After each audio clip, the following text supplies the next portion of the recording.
Baik, kita nak teruskan perbincangan mengenai lawatan Perdana Menteri ke Sarawak hari ini. Tadi kita mendapatkan pandangan pakar apa signifikannya. Kita nak terus dengarkan daripada Wakil Astro Awani Sarawak, Rudy Afendi Khalik, yang antara lain beberapa wakil Astro Awani di Sarawak juga banyak menyampaikan laporan khususnya mengenai lawatan Perdana Menteri. Dan Rudy, kita nak dengarkan daripada pihak di sana apa signifikannya dan agak pack kita lihat jadual Perdana Menteri sepanjang hari ini. Dan ketika ini masih lagi berlangsungnya sesi town hall session. Kita nak dengar dari on the ground bagaimana agaknya sentimen ataupun keterujaan dengan ketibaan Perdana Menteri hari ini.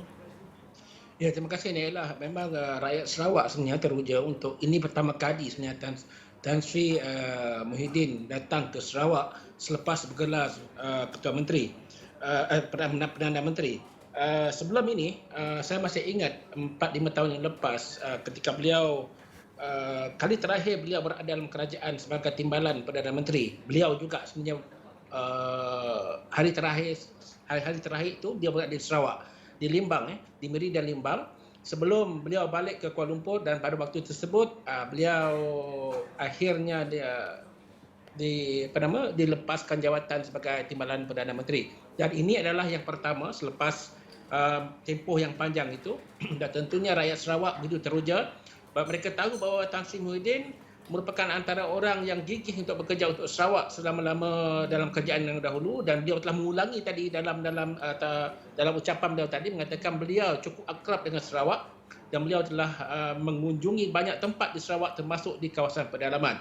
Baik, kita faham bahawa apa yang berlaku di Sarawak dalam tempoh hari ini dan esok adalah back-to-back event.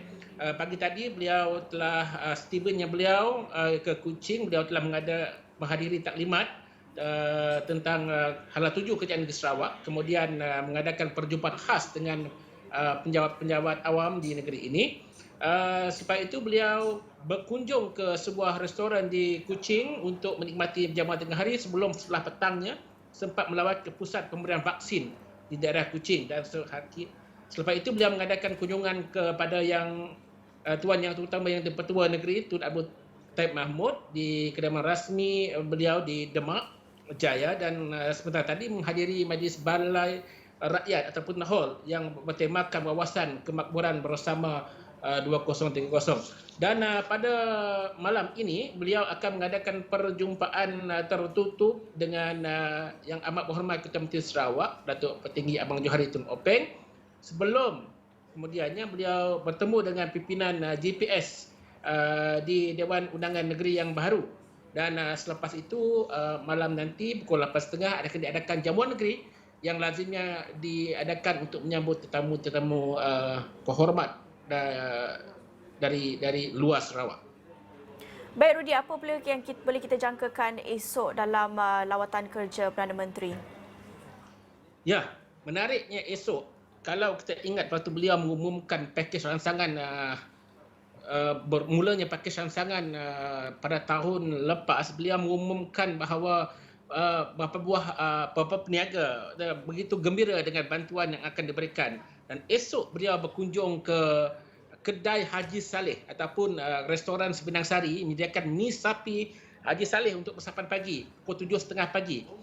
Itu merupakan antara aktiviti yang saya rasa ramai yang nak masuk, nak melihat. Tapi saya fikir dapat dalam keadaan SOP yang ketat ketika ini.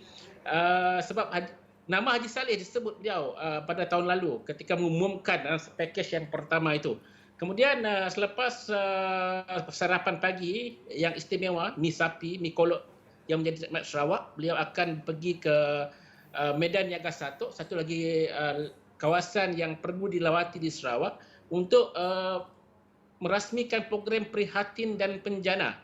Kemudian beliau dari sana dia terbang ke Samarahan untuk pergi ke Kampung Sindang Baru di Samarahan untuk mengadakan ziarah prihatin kepada 2 buah rumah di sana. Sebelum pada pukul 10.45 pagi beliau dijadualkan untuk mengadakan perjumpaan bersama pemimpin masyarakat di Dewan Maktab Perguruan Tun Abdul Razak. Selepas solat Jumaat, beliau akan makan tengah hari bersama pemimpin masyarakat di Sarawak di Kuching.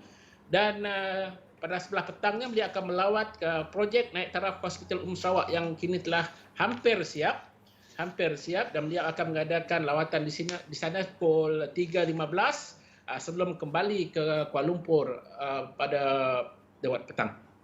Baik, terima kasih Rudy Effendi Khalid. Tadi Wakil Astro Awani Sarawak memperincikan tentang program ataupun itinerary lawatan kerja Perdana Menteri ke Sarawak yang bermula hari ini.